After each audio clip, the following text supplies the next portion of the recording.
Mistulang syudad na ang Subi Reef sa West Philippine Sea dahil sa dami at laki ng mga struktura at military equipment na itinayo ng China roon. Ang Subi Reef ay bahagi ng Extended Continental Shelf ng Pilipinas at malapit lang sa Pag-asa Island na sakop naman ng Palawan. May unang balita si Rafi Tima.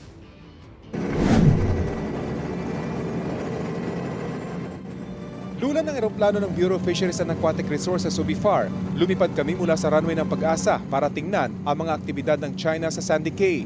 Mula sa himpapawid, kita kung gaano kadami ang mga nakakalat na Chinese militia boats.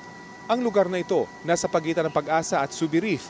Ang artificial island ay pinatayo ng China noong 2013. Sa pambihirang pagkakataon, iniikot kami ng eroplano ng BFAR sa Subi o Zamora Reef. 26 na kilometro lang ang layo mula sa Pag-asa. Mula sa taas na 300 talampakan, kitang-kita ang naglalakihang gusali sa artificial island. Mistulan na itong isang syudad sa laki at dami ng mga malalaking gusali. Ito ay dating reef lamang, walang ganitong struktura at konti lamang yung nakalitaw. Pero ngayon, makikita mo talagang isa na siyang isla, may mga halaman, of course may mga building, at may isang mahabang runway. Kapansin-pansin na may mga nakaharang na sasakyan sa runway. Sa isang bahagi ng isla, may isang strukturang tila may takip. Meron itong mga antena sa likod. Kapansin-pansin din ang mga naglalakihang radar dome na hindi lang isa kundi 5 sa buong isla. Bukod pa ito sa napakaraming antena. Itong mga maliliit na strukturang yan, yung parang magkakapareho mga building, mga hangar yan ng mga aeroplano. Pwedeng jet fighter, pwedeng fighter plane ng Chinese Navy.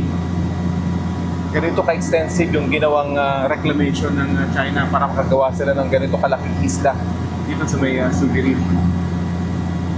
Hindi may kakaila na isa ng malaking military installation ang dati ay mayabong na reef o bahura. Meron pa itong malawak na tila parade ground.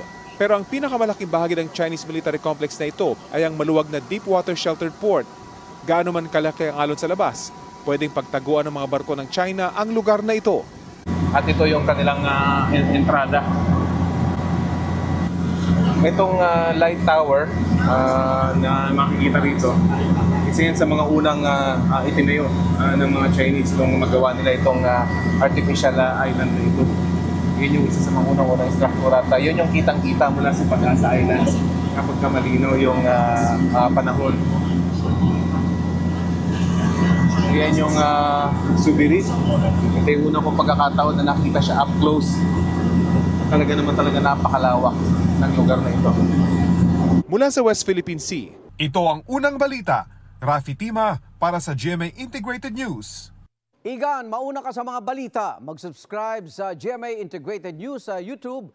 Sa mga kapuso abroad, subaybayan nyo kami sa GMA Pinoy TV at sa www.gmanews.tv.